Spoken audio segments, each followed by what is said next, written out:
our first panel talk of the day. My name is Ashley Thompson. I'm co-vice chair of the Hot Springs Women's Leadership Alliance. I get the joy of introducing Dr. Rice today.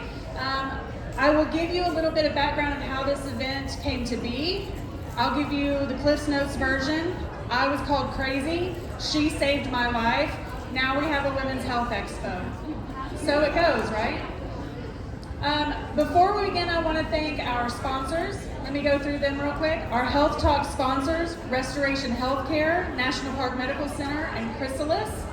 Support Her sponsors, Arvest, Health Star, My Tata Testimony. Design sponsor, Panzer Creative. Media sponsor, AY Media. Hydration sponsor, Destinations Day Spa. Hospitality sponsors, Catering Temptations, J&S Hospitality Group, The Springs Health and Rehab.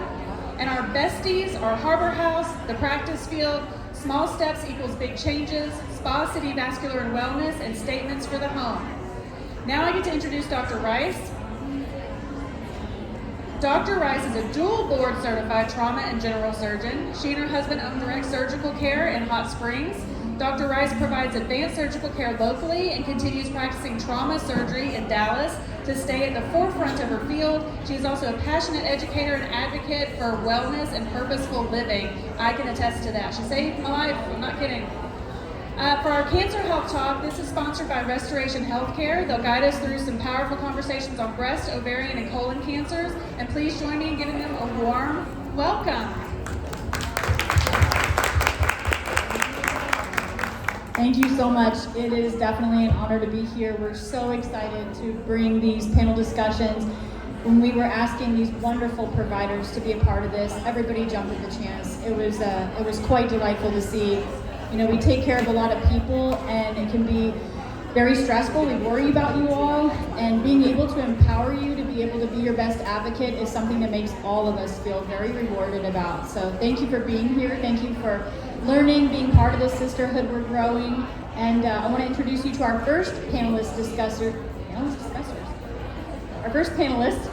This is the Cancer Talk. As Ashley said, we have Dr. Chen in the middle here, and we have Dr. Thaxton in the pink, and Jessica Treat over there at the far end of the stage. So Dr. Chen is actually an Arkansas native. She went to UAMS for her training, and she's here as a board certified in internal medicine and hematology and oncology. So basically blood disorders and all things cancer. So she's here with us today, and her little fun fact is she speaks Mandarin. I'm so jealous. My brother's learning it, and it's a very difficult language. Dr. Thaxton is a board certified obstetrician and gynecologist. She's over at CHI Women's Clinic in Hot Springs. And she also went to UAMS and did her residency at UMKC. She's passionate about women's health. She provides comprehensive care ranging from preventative screenings to advanced gynecologic services. She uses the robot like I do, which is amazing to help our patients heal better.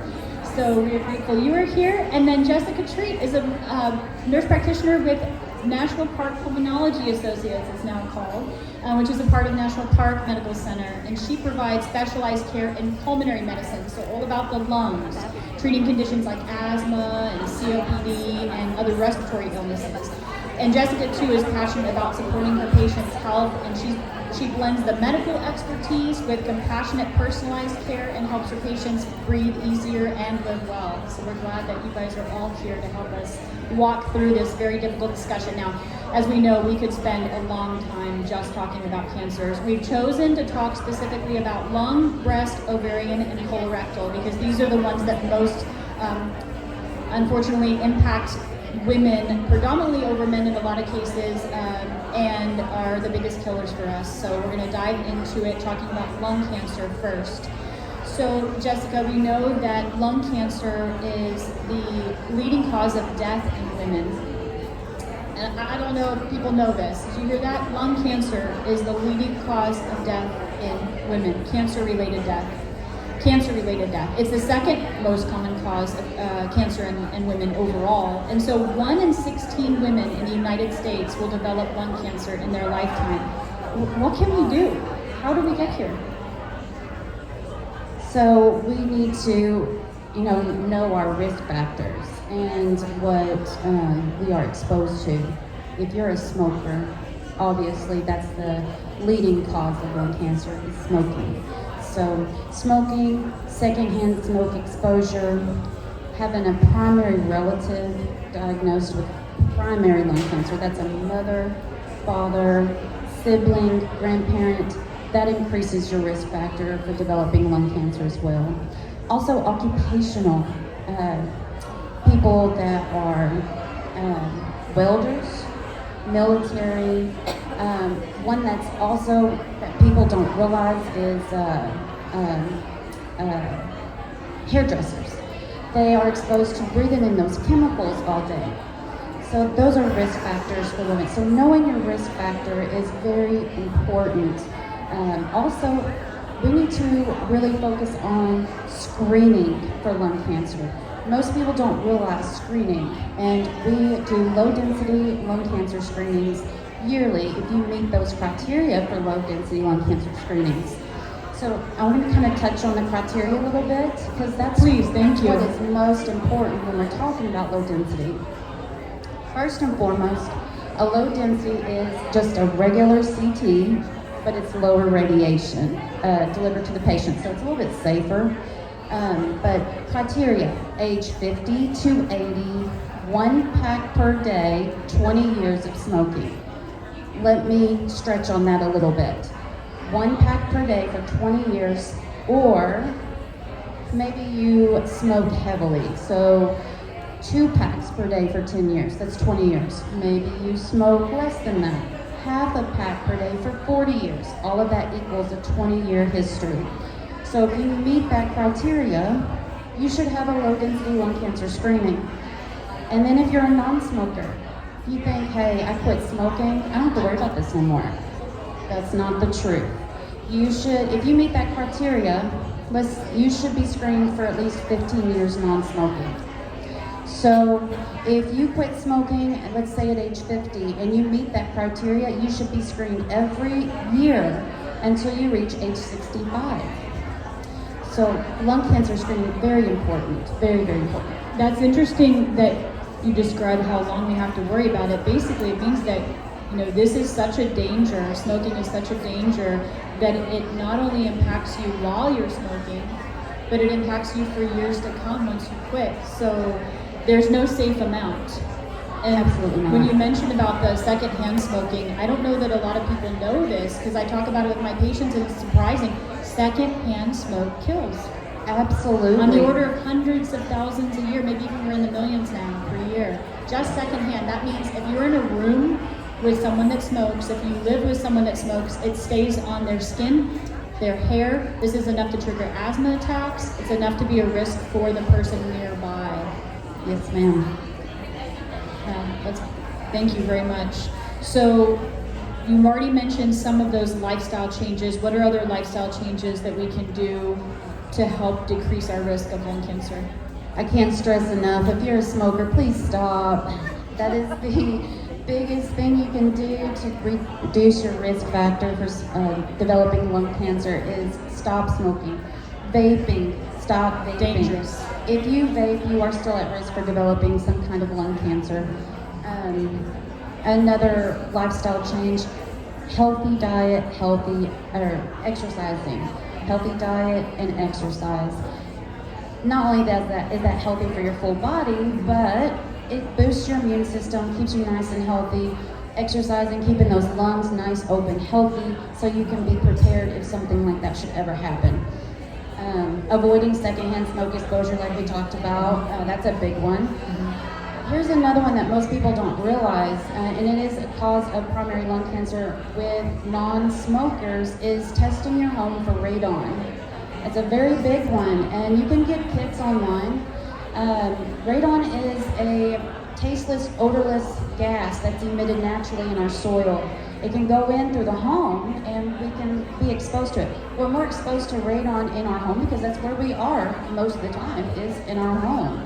So testing your home for radon is recommended because it can cause primary lung cancer in non-smokers. Wonderful. Thank you very much. Okay, let's talk about breast cancer, Dr. Chen. So most common cancer in women. and this is the statistic that really scared me, ladies. I hope you're listening. Most common cancer in women, 1 in 8 women will get it in their lifetime, and it's the second leading cause of cancer death. So, Dr. Chen, what can women do to decrease their risk? We do know that with cancer, the earlier detection is always the best way to ensure your best chance of having a cure. So, number one is know when that you need screening. Mammography is the best way of detecting breast cancer, even before detecting, even when they're in cellular level, when you can't feel the mass. But obviously, sometimes the self-exam is critical. Monthly self-exam we do encourage women to do on a regular basis, because you know what your breast feels like, you know the changes it can go through, so you know what is normal, what's not, and you would alert your doctor as soon as you find them. And screening mammogram should be recommended for anyone over the age of 40. However, if you have personal history or family significant history of breast cancer, you should really start this earlier. It is recommended at least by the age of 30, or at least 5 to 8 years prior to your close relative developing breast cancer to have earlier mammogram. And usually insurance should look into that and be able to accommodate this. If you're like a lot of women, they're worried about their insurance not paying for these, screening mammogram earlier. But if you have good reason for it, and they should honor those things. So. Okay. And of course, Good. genetic. If you have family history, positive genetic testing, things like that. Okay. And how close is this family connection that we're looking for? Are we talking first degree? Yeah, first degree. That's right. So mother, father, siblings. Right. Okay. Exactly. Well, what lifestyle changes can women make that will help specifically to prevent breast cancer? So a lot of echoing what Jessica has said about healthy diet, maintaining a normal BMI, normal healthy weight, eating healthy fruits and vegetables, and exercising, and and limiting the amount of hormones in your body, especially after postmenopausal. There is a trend of using estrogen. Sometimes it's needed to help with significant postmenopausal symptoms, but estrogen use has been correlated with increase in breast cancer occurrence. So we have to be mindful of those things. Those are risk factors for developing breast cancer. And I think we're learning so much about that now. The estrogens that are in our fat tissue is actually very harmful. So getting to a healthy weight is not just to support our joints and all that, but to decrease that extra estrogen. Now this is different than being able to treat your menopausal symptoms, because that's there's a lot of studies coming out that show the levels that are protective, and so we can talk about that more later too. But what about alcohol? I've been reading a lot about this. Studies coming out saying that there's no safe amount of alcohol, y'all. And this is very disturbing, but there's actually association with breast cancer. Yeah, I think I have seen some literature on that, but in moderation. I mean, I think it's significant alcohol use. Also can depress the person's immune system as well. So in that category, but you can't. I think moderation is okay. Obviously significant alcohol is detrimental to your body in every way. Yeah. It's amazing the immune system that we're talking about. That's our soldiers that help us to detect things like cancer cells and can kill them off, apoptosis, that can kill them off before they really start and get organized. So if you're doing something that will decrease that, smoking, drinking alcohol, not exercising, not eating and supporting your body nutritionally, that's where we can get these cancers growing undetected from our system. So, okay, awesome. Thank you very much. And then ovarian cancer, Dr. Daxton. This is a scary one for a lot of us. A lot of people don't know a lot about ovarian cancer or even what these girly parts do that you're such an expert on. All right, so 1 in 87 women in the United States will develop ovarian cancer in their lifetime. We're talking about scary amounts that is very impressive. What can women do about this?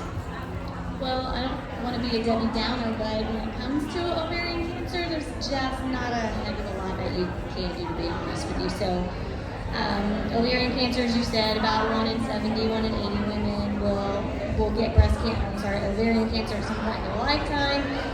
It's the number 1 cause of death in gynecologic cancer, even though it's the number 2. Second only to uterine cancer as far as gynecologic cancers go. Biggest risk factors are genetic. So risk factor, if you have a family member, and it doesn't always have to be a family member who had ovarian cancer, breast, colon, pancreatic. I ask people about their family histories of testicular cancers, like those kinds of things. So one of the number 1 things you can do is know your family history, and do you need some type of genetic counseling to see what your risk factors are and to see if you can qualify for genetic testing. I would love to say that genetic testing is cheap and easy, but unfortunately that's not the case. You'll find that even in people who have a really strong family history, trying to get those kinds of things covered are difficult, and that's what comes for patients like advocating to insurance companies about what they need to help take care of themselves. And the reason that's so important is because detection of ovarian cancers is very difficult. There's not any good screening. There's no good screening for ovarian cancer. We don't have mammograms. We have pelvic ultrasound, but in normal risk patients, regular pelvic ultrasound has not been shown to decrease death or morbidity in patients, and it has increased likelihood you're going to get surgery, but really not increased likelihood of extending your lifetime. So when it comes to just the people who are at regular risk, there's just not great screening. If you are somebody who has a strong family history and you meet the criteria for genetic testing and you find there's a gene, the most common ones are the BRCA genes, BRCA 1 and 2, and Lynch syndrome, which is a genetic abnormality that can increase your risk of ovarian cancer. If you are a carrier for one of those genes, your screening is going to be vastly different from everybody else's.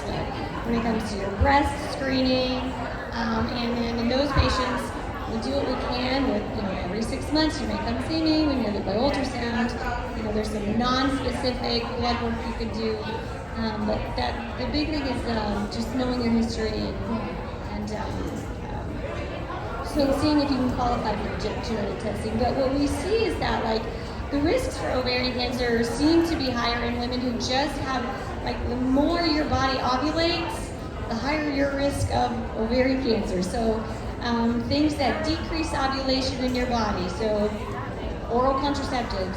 Oral contraceptives work by preventing the egg from ever leaving the ovary. And so when that happens, what I tell people is your ovaries are in cruise control.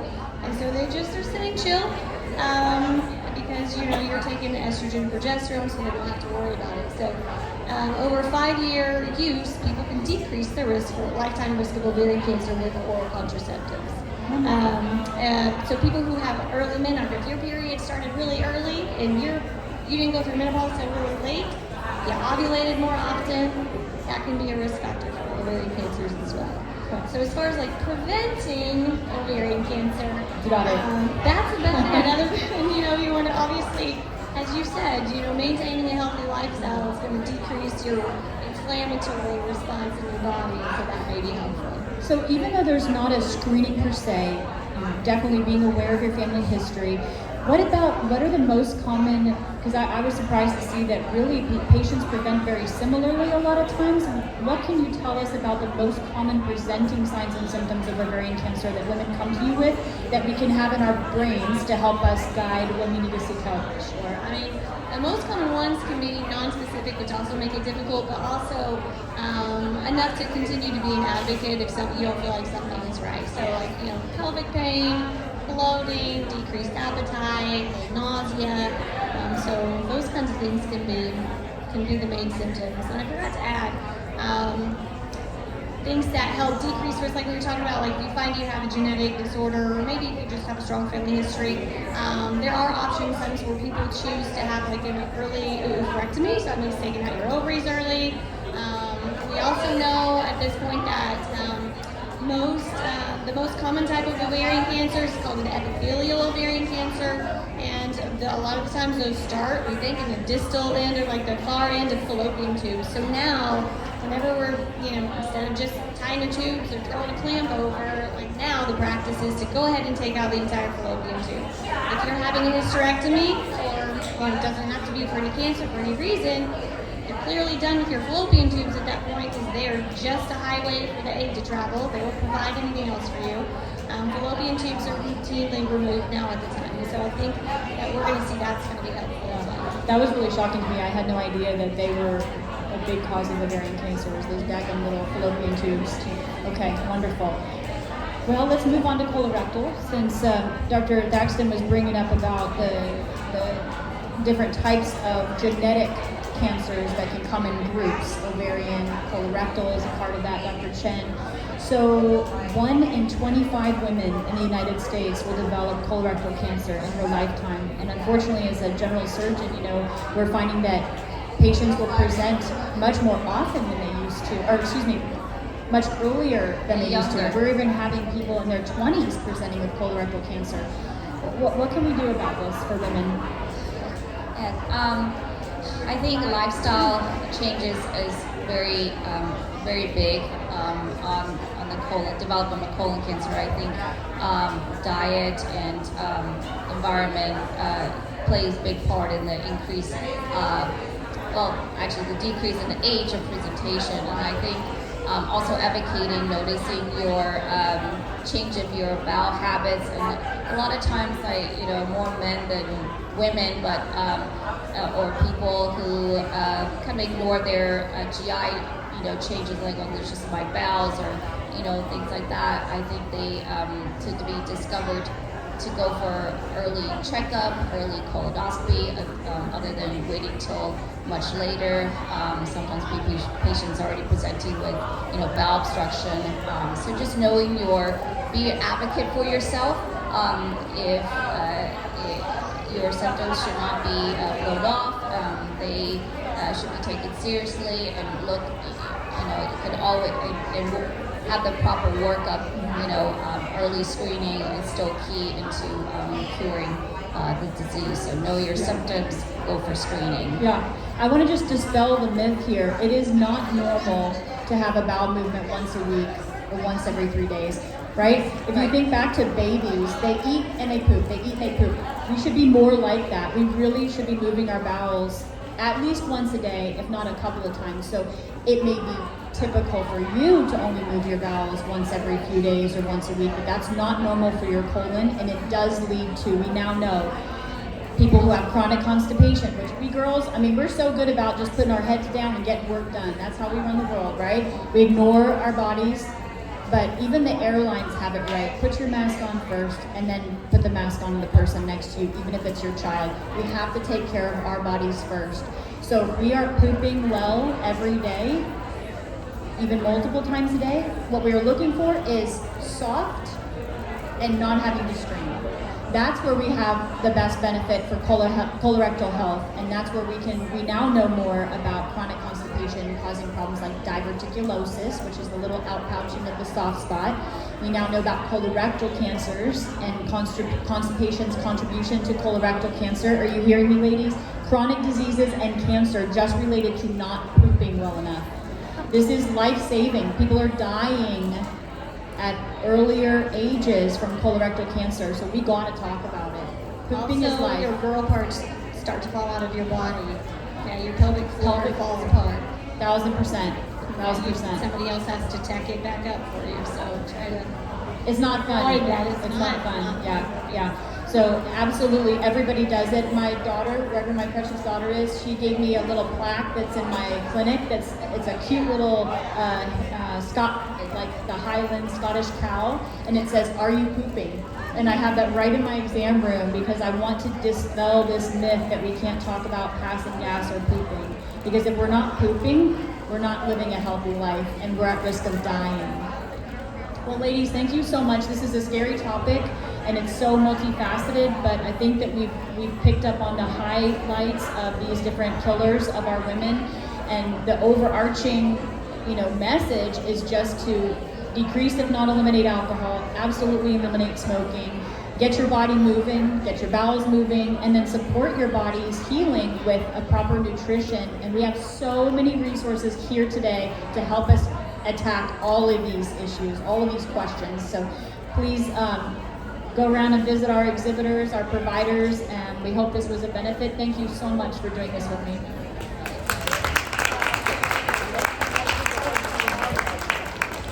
I think we have a couple of minutes for questions. Okay. If anybody has any questions, we can hand over a mic. And any questions for these ladies? Remember, we're talking about lung health, lung cancer. We'll be talking about more other types of lung disease as we go forward, but specifically thinking about cancer. Now, just to let you know, we are providers. We're not specifically your providers unless you come see us, and that's great. So we don't want to go through specific cases per se, but general questions, things like that would be great. So I'm 50 in menopause, clearly. Welcome. And learning and studying lots about that, and recognizing lots of people talking about pelvic floor, and then you just mentioned it and says it falls apart, and people tacking it back up, and I don't know enough about that yet, but what do you... Girl, you hang tight. If you hang tight, our last talk about hormones, we will be all over there talking about pelvic floor. Absolutely. So hold the phone on that just for time's sake, but we absolutely will be talking about pelvic floor health. Remember, we have 3 holes. But 3 I holes. just ask, did you say, are you connecting pooping with pelvic floor health? Yeah, so the more strain that you put on your pelvic floor, so if you're constantly bearing down, there's only so much of that for some people that their pelvic floor can take, and you can have some prolapse through it's just following gravity. So that vaginal opening is there, and you're putting constant pressure down on the bladder and your rectum, then it's going to start kind of descending down. Now, a lot of women have that happen, and they have no symptoms of it, and it's fine. It's kind of part of especially if you've had babies vaginally before, large babies. If you're Caucasian, it's more common. So but it's just one of those things that chronic constipation, anything that makes you constantly lifting, whatever, can play havoc on your pelvic floor. Yeah, it's just a sling of muscles. It's a beautiful thing. Yeah, and if you've seen a gynecologist and they didn't warn you about it, you might be in good shape. So. Yeah. Yes, ma'am. Next question. I just want to ask briefly your thoughts on all the GLP-1s. Yes, it's great to lose weight. It helps all these things that you ladies have talked about. But what do you think about delayed gastric emptying? What do you think? I know we don't know yet the long-term implications. What are your thoughts? That's a good point. We do have a lot of discovering to do yet with the GLP-1s. On the outset, it seems like there's a lot of benefit to weight loss for sure, especially as it increases our risk of cancers, diabetes, heart disease. There are a lot of difficult disease processes that are life-threatening with having extra weight on our bodies. I will tell you from a general surgeon standpoint, I've taken out a lot of gallbladders from people who are on GLP-1s because it does slow the whole system, including your biliary system. So biliary stasis, kind of similar to when people are pregnant. How many girls do we have that have stones that form and have biliary stasis? And that's one of our most common surgeries that we do in the pregnant state is taking out gallbladders. But yes, if you think about the slowing of your GI tract, this is what the GLP-1s are doing, trying to get you to eat less. It's a cheat, in my opinion. This is just strictly personal saying, not professional, but if you ever do something external to give yourself a leg up, you have to remember that that's not your best life-altering, heart, mind, and body, changing health behaviors kind of perspective. Now, it may be helpful for some people who have maybe a lot of weight loss goals, so definitely talk to your provider about GLP-1 specifically, but side effects wise, yes, it does slow your whole gut down as part of the process. And so patients who already have slow gut, whether it's constipation issues or if you're diabetic already and your stomach is not squeezing well, that might not be the best thing for you. So definitely talk to your provider.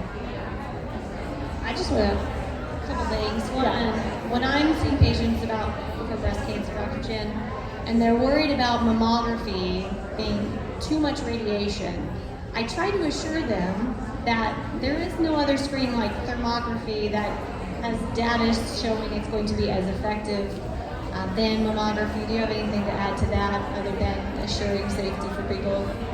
Yeah, and I often tell them that the amount of radiation that you receive to really make a impact on your health takes like another 50 years or 100 for you to actually experience that. I try to, and the same thing I say about, CT scans, and we certainly do a whole lot of them, and that I try to reassure them, but sometimes they already have their ideas about these things, and so, and it's really great.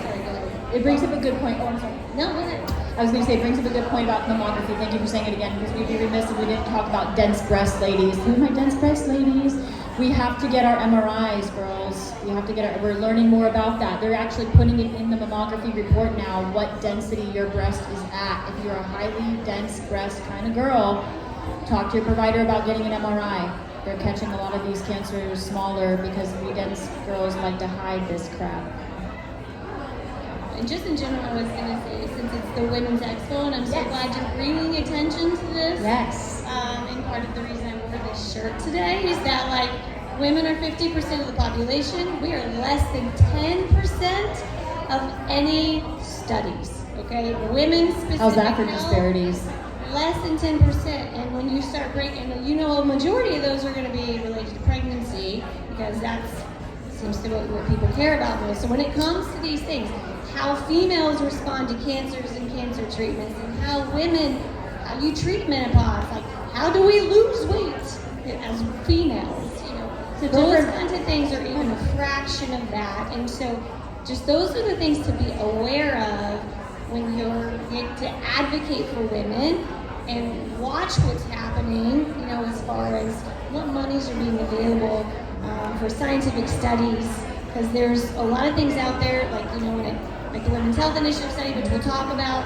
A study was done and then kind of dropped, and it's misinformation. Yep. We've been basing all of our decisions 20 years off of it.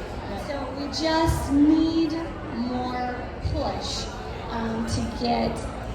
to get more information about women, because even in studies on just all of the medications that we use as men and women are still less than 50% of the population in those studies. So we just really need more pushback. And I think how we get there is educating our community so that we know we can start standing up and we can start demanding these things from our providers, from our legislators, and we can start moving that needle forward. So you're grassroots, ladies, you're grassroots. We're going to get educated and we're going to become our best advocates.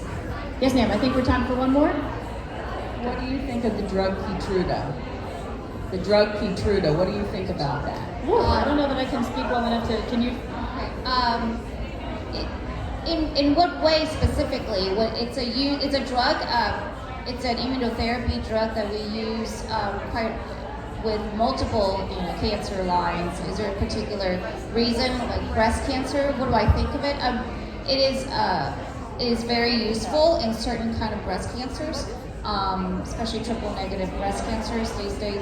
We add it in addition to the chemotherapy that if it's indicated, to treat the patient after the cancer. So typically we use the Keytruda for if they have metastatic disease, or if as a continuation, as a maintenance therapy after their surgery. To maintain a year. And that is where the data is, where it helps improve survival, impact their survival, and keep them in remission longer, that sorts of thing. And so it is the standard of care for certain, such as triple-negative breast cancer. Thank you.